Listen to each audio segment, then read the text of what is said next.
So here we are with episode 5 of The Witch and the Beast. Last episode, we were introduced to our new duo, Phanora and Johan, and, well, Johan got his neck sliced, so we'll just have to see how he survived through this ordeal, if he does anyways.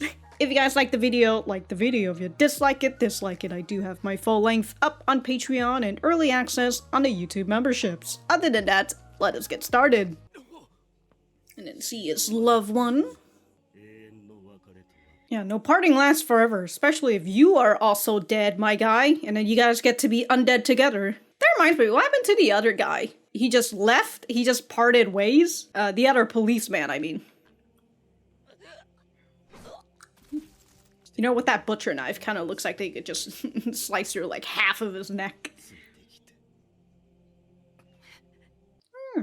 She did have a few tears in her eyes, huh? Did we see that last episode? I can't remember. But I assume we did.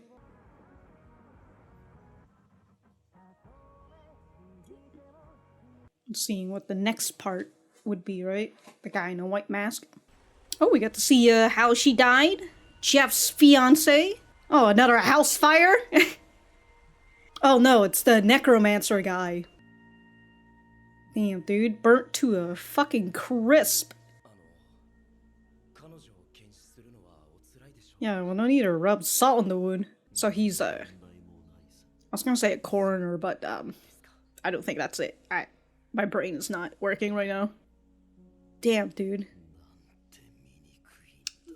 Okay, so that's what he said in the last episode. Media. I'm just saying, but, like, have you tried fixing your, like, your mouth first? Yo. Those goddamn lips, and then they got like the lines right there too. Like, what the heck is going on here? It's so funny if you see the way that the undeads are walking. They have like a layer on him.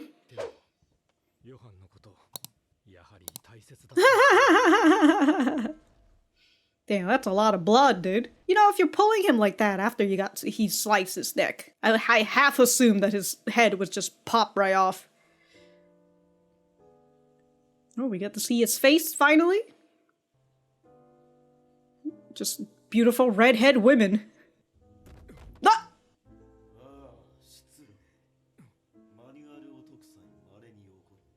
Occasionally happens. Still hiding it. Alright, he's just sitting behind a giant plate of fruits. God, that man just looked like he put a grape in his mouth just to suck it. Not even chew.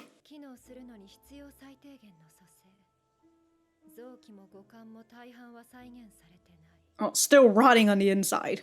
Okay. Whether they're strays. Strays, like they don't even know that they're, or they don't completely understand.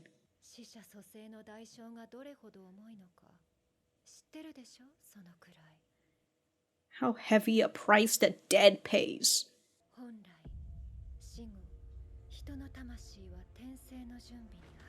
Oh, reincarnation. But then if you resurrect them, you take that.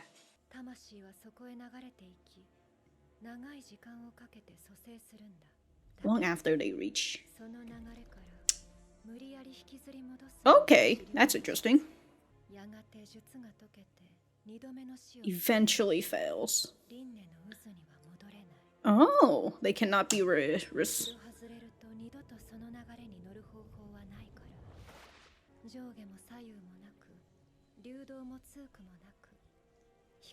So they're just like in purgatory? Basically?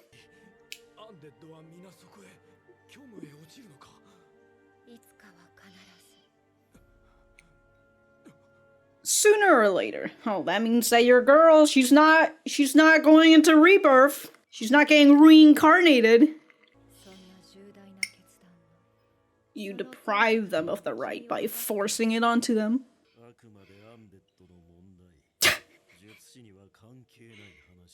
Yeah, not my problem, bro. It's you. Ah, for his love, huh?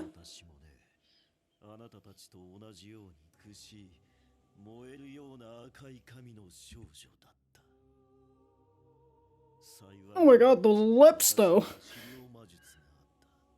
Yo, that's the carpet of like The Shining.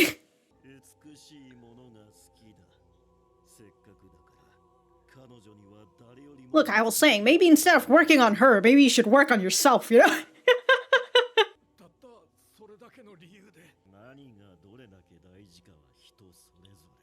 Mm-hmm. What do you think? Taxidermy. Oh, I was wondering if those women on there were real or not. How dull. Expected to be more. That was gonna be interesting. But this shit. Well, since you ask. No, even he is getting cold breath. Well, Johan does all the physical labor, right? So. Oh my god, she just turned him into dust. She's a witch. I only know because, like, the last time we saw a witch, she has that. Wasted my tears on Johan.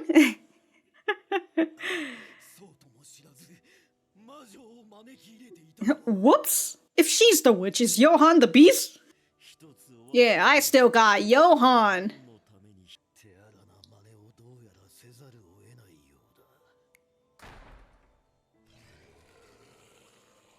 Damn, you guys just have these behind a door?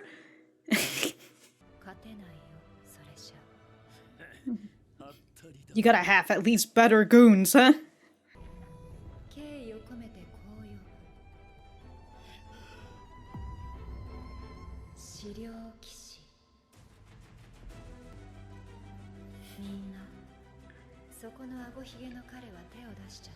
Alright, he barely has a beard.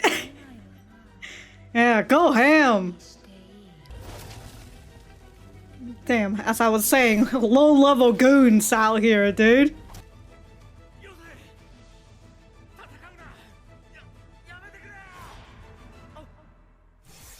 Oh, get to witness her death twice. Oh, well, I don't know. Did he get to witness her death before? Damn, look at that. Her head just falls right on you. I wouldn't say on your lap, but you know, close enough. Runs back to his love, Muriel.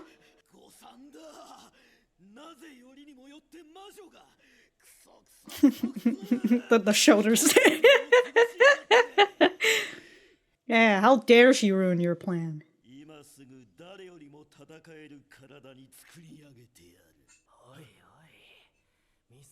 Oh, here's Johan. What happened to all that talk about beauty? Now you're just turning her into a combat model? What if he's already an undead? I like that because his neck is cut. He has a bit. Okay, so he's a... Well, now that you say it, yeah, I do wonder.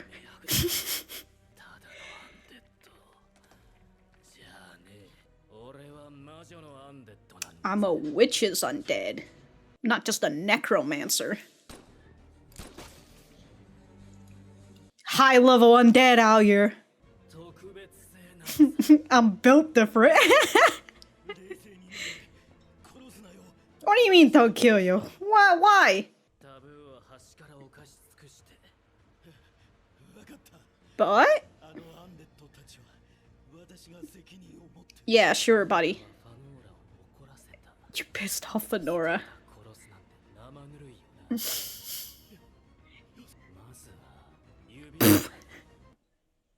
Oh, damn, fuck this man up. Well, at least he's kind of matching with his love now.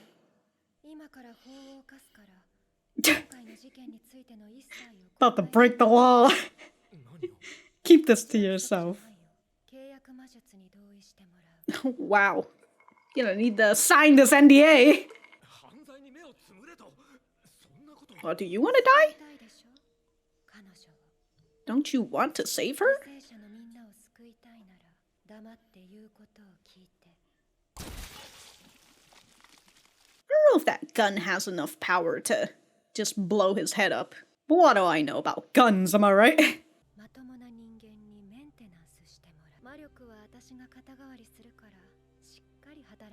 You have to provide maintenance.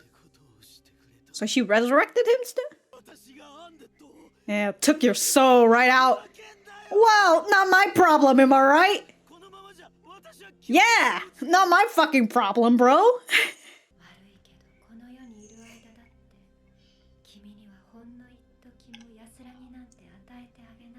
Damn, a fate worse than death.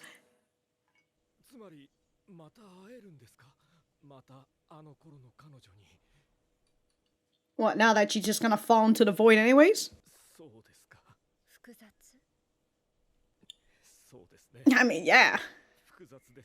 But at the same time, like, if she's already gonna be falling into the void...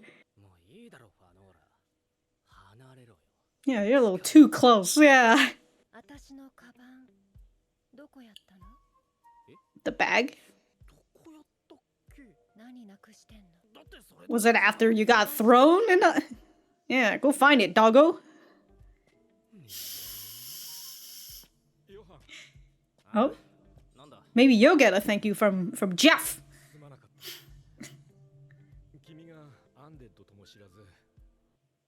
Just a I'm sorry. Yeah, man's living the life. Man's just a masochist in the end.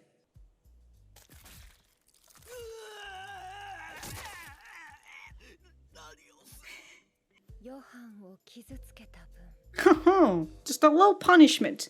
On top of all the punishment that you have already. Okay. Well, I was thinking about, like, the title again. Right? The Witch and the Beast.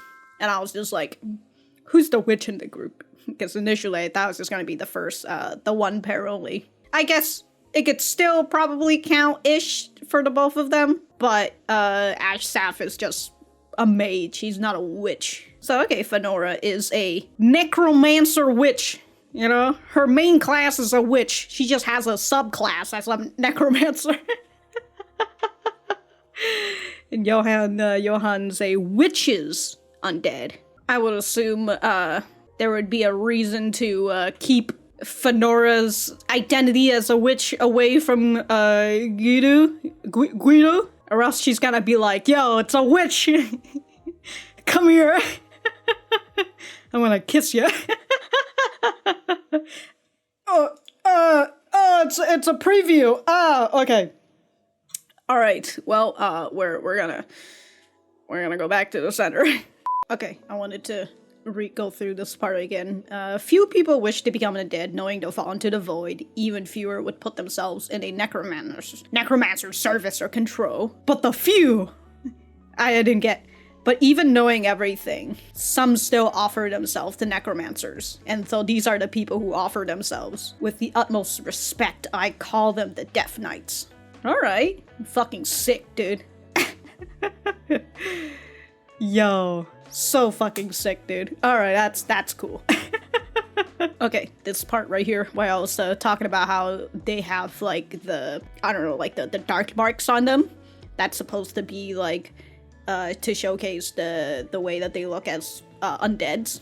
And also I would presume because the guy is so cheap with his techniques and whatnot, so they're not like completely perfect, and that's why they've got these dark marks that really showcase that they are not human anymore. I mean, they still kind of are, but you know, they're undeads. They're a different subclass of humans. Well, I mean, I feel like, you can still get undead dogs or something, I would presume. They're still human undeads. And so, when you see it, it's so funny. You can see it, like, the most on this woman's facial feature, where, like, the layer of the dark marks is there, but, like, they don't move with the character as they're, like, going up and down. So you just see the marks. You can just see the marks moving up and down. That's great. Gosh, can you believe this? Johan took his fingers, although it doesn't really look like he chopped off, like, even at least, like, the first segment of the fingers, but, whatever. But, like, he ripped his skin off his mouth, which, honestly, thank goodness. his lips is atrocious. But also, like, ripped off his nose as well. And it seems like he poked his eyes out, or pulled them out, whichever one. And he's still alive. Like, holy shit, dude. How? If for me, I just die right there then. Although, it wouldn't matter, right? Because if I were him, right, I'd still get resurrected anyways, just to be tortured. Alright, so that was episode 5 of The Witch and the Beast. Let me know what you guys think about it in the comments down below. You know that I always like talking to you guys. For me, I thought that this was a pretty nice episode. We concluded this two-parter and the introduction of our pair, and we see Phanora and Johan's true identity, which is Johan's an undead, and not particularly a regular undead, but a witch's undead. And we find out that Phanora is not just a necromancer, she is a necromancer witch. She's dual classing out here. The whole introduction I thought was very nice, and as I was talking about towards the ending, with the fact that Phanora is a witch, and if Guido ever finds out that Phanora is a witch, to which Guido's probably be like, yo, you've been holding out on witches on me this whole time? You sons of bitches. So it will be fun to eventually see these duo collide with one another. And consider that Ashsaf knows about Phanora, I wonder if I would presume that maybe he knows that she's also a witch. But who knows? But as expected, there wasn't really any danger per se, because kind of figured that Johan was going to be fine and Phanora was going to be fine, because, it seems like she probably has something up her sleeves or something, and this necromancer guy was really just here as fodder for Phanora. For Phanora to show off her death knights and everything, which I thought was pretty cool. And the idea of, like, the death knights, where she was talking about where the necromancer guy is out here like, good thing I made combat models, and Phanora and Sophie like, combat models? Like, bro, can you stop? Just stop. You're embarrassing yourself. This motherfucker's out here level 10 versus a level 90. Again, Phanora's just out here. Just stop embarrassing yourself, bro. Just stop. But she talks about how even though you do these like combat models or whatever, they're still strays. They are people that you've resurrected without their permission, and they barely have half a mind, or not even half a mind, to realize this position that they are in. They're just mindless bots, even on semi-auto mode and such. But there are few people who would be willing to resurrect, knowing that they will fall into the void once their life inevitably ends again. And there are even fewer who would be willing to follow necromancers. But those few are, I would presume, to be very powerful, because they are willing to serve their master and willing to be the weapons, right? The hands of their master. And so Phanora calls these people, with great respect, the Death Knights, which, again, pretty heckin' cool. And I was thinking that if they're undeads who know that they're undead and they willingly follow their necromancer master, and that's the same case as Johan. But, like, these ones, she kind of just keeps them in her Pokeballs. I assume, if we're thinking about Pokemon terms, right? She keeps all these fellas in their Pokeballs, and she has Johan out as the one that's following her around, her favorite.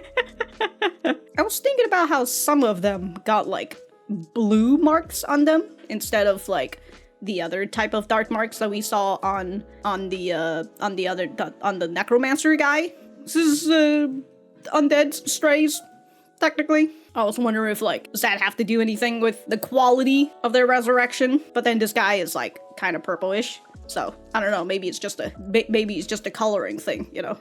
That's just how they look. There's no other big meanings to it. But going back to the beginning, we see another house fire. Honestly, these people, they really need to build a fire escape out here. And also, why are these buildings so flammable? I say, we've only seen 2. The house fires. Or technically, this is more like an apartment fire, isn't it? Because, like, it's just a giant building. Or maybe it's not an industrial. What is it? What is it called when you're in the place with, you know, all the commerce? Is it the commerce? Nah. Yeah, whatever. But yeah, this place on fire, and we see this man who is he lost his loved one, and he's also working as I would presume he works for the police as well, considering that he does, like, the bodies and such. The mortuary? I mean, this is the mortuary, but a mortician. There you go. That's the name. The mortician. So his love, Muriel, was this beautiful redhead who, you know, I don't even know how he managed to get this girl if he was in a relationship with her in the first place. We still don't particularly know. I mean, the other dude who came on over, right? He's just like, yeah, I know this is hard for you, man. So, like, you want me to do it for you instead? So, I don't know. Maybe they had an established relationship. But, like, man, when you see this guy, sorry, I need to... Look, I often wouldn't talk about somebody's appearance. Actually, I don't know. I feel like that's a lie. You might have caught me talking about it sometime. But, like, he keeps talking about beauty and shit. And again, like I said, maybe instead of focusing it on somebody else, you should try and focus on yourself, right? But we learn, as I kind of was thinking last episode, right, with him constantly aiming for redheads, he is looking to make he's looking to make the alpha redhead. Or in this case, he's looking for women with the same hair color and traits, I presume, in order to grab like their skin or something, and all these other stuff that's going to turn his love into the beauty that she once was, because damn, dude, she got burned to a crisp. Like, you see this woman's feet? They're past crispy. They are burnt AF. Like, oh, I can't even think about, like if you were burnt to this, to like this, that you're seeing right now, where it's like your skin is so burnt that it's hardened. And I would assume, you know, if you, like, chip away the skin or something, you would, like, get into the muscle and just kind of... Ugh. But he says the same thing as he said last episode when we saw him in the beginning, right? When he was looking at another naked woman's body. If that was... I don't know if that was the same one, but maybe it was a different one. And maybe he was looking at that redhead and he's just like, who's an ugly woman? Hideous. It was the same thing that he says when he sees his loved ones. Damn, you ugly. I kind of liked that they didn't really show his face until the halfway point, maybe? Hold on, I have to, let me just scroll through. Let's see here. 10 minutes in, that's when they finally show his face. Other than that, they just keep showing you his awful lips. Man's in need of chapsticks and moisturizers. Maybe a little tanning will help him too. Actually, with his skin color, if I could see if I could get a little bit more into his, well, you could kind of see the skin on him, you know, with that sort of pigment, the lack of pigment, I believe, or melatonin, the lack of melatonin on his skin. He probably wouldn't get a tan, he would just get burned. Oh, hopefully he's been putting on sunscreen.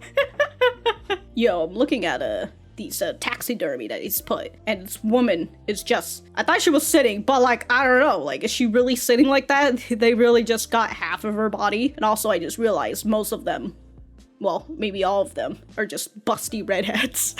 Yo, can we see him put his grape in his mouth? Oh my god. Oh, you can see the saliva string in his mouth. Oh, and then the way he's just like...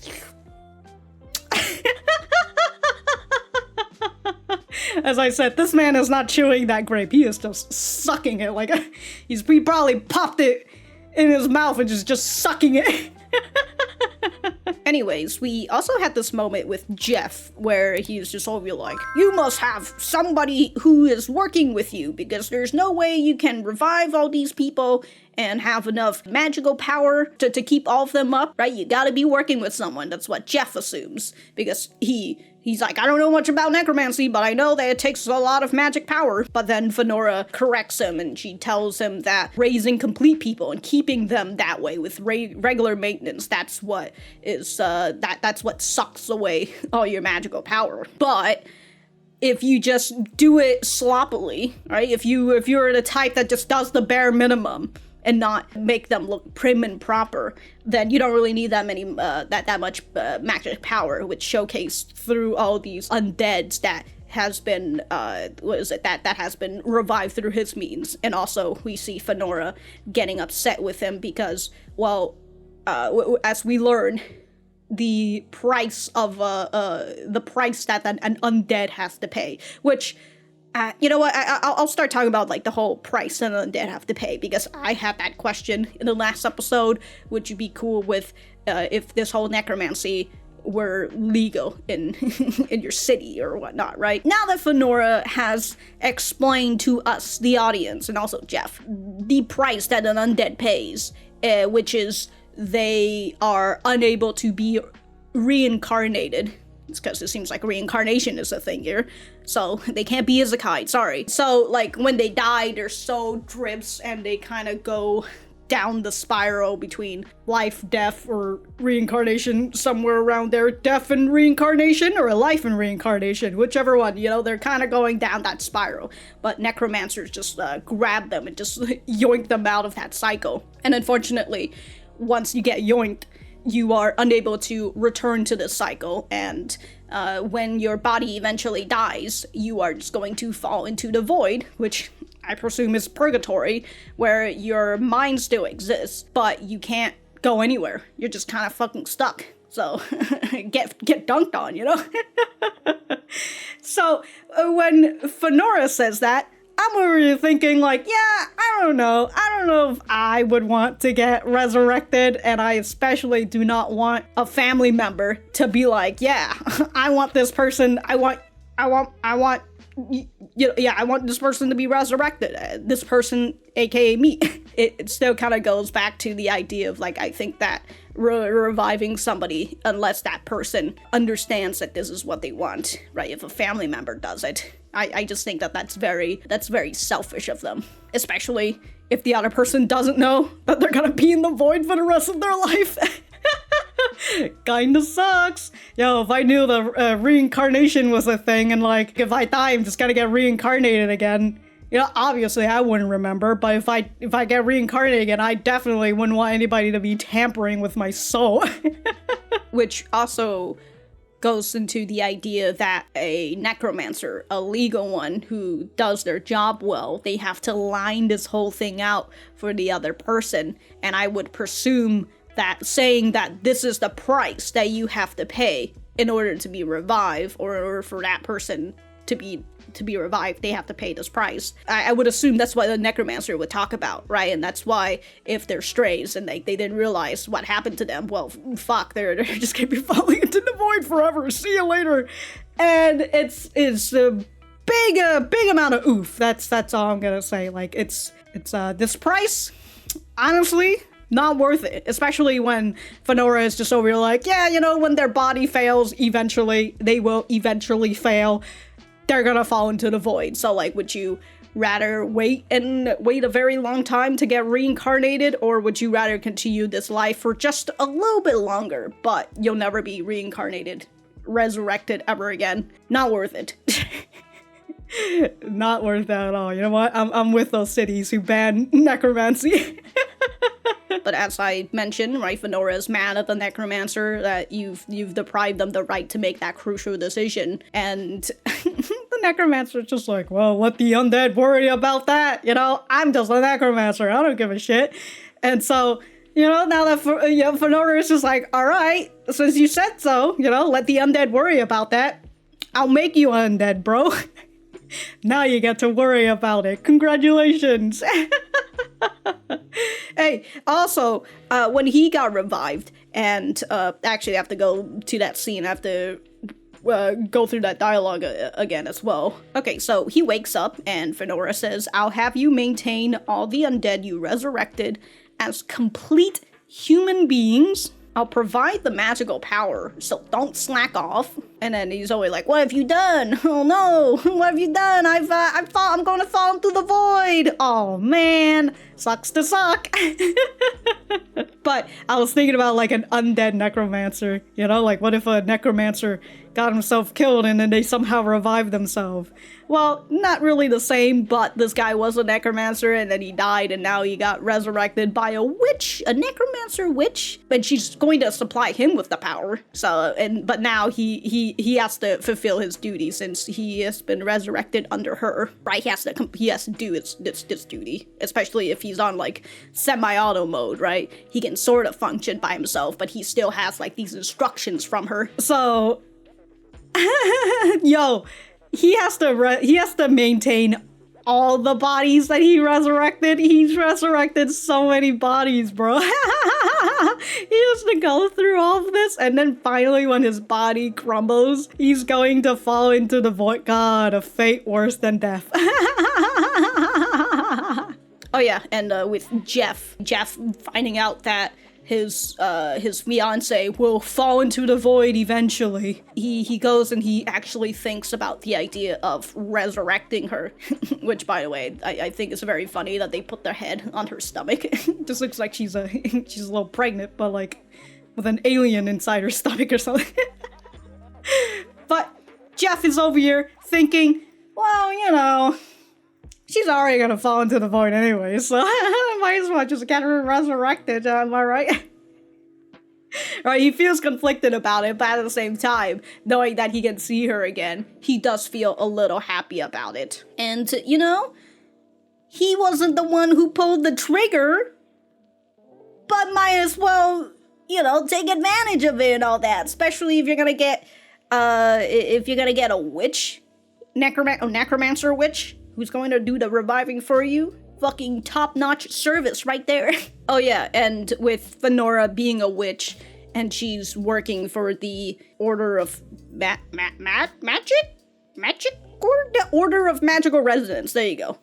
And their whole goal is to bring witches back to their place and, you know, keep them under wrapped and all that, you know, to keep them from causing more troubles. And I wonder if they would also want to, like, I don't know, rehabilitate witches or something. You know, it's like, alright, don't do this again. You're gonna work for us now. You know, that whole spiel.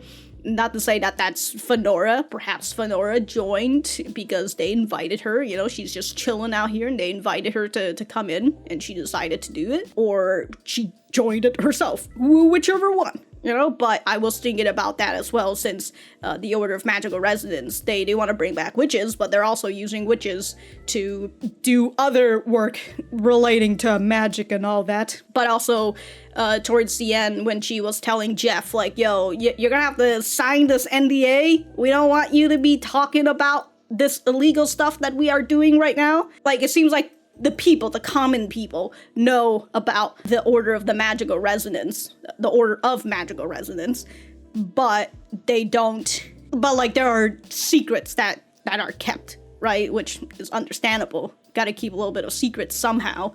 And so if they get to a point where, it seems like if they get to a point where they have to do these illegal stuff, and especially I would presume if it's with someone with it's close to someone with the law, you know, I gotta get them to sign an NDA.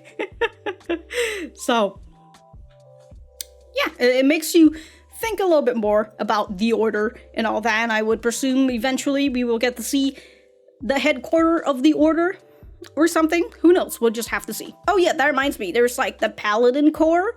And I was thinking about that one scene, the person with like the white mask and dressed in all white in the opening.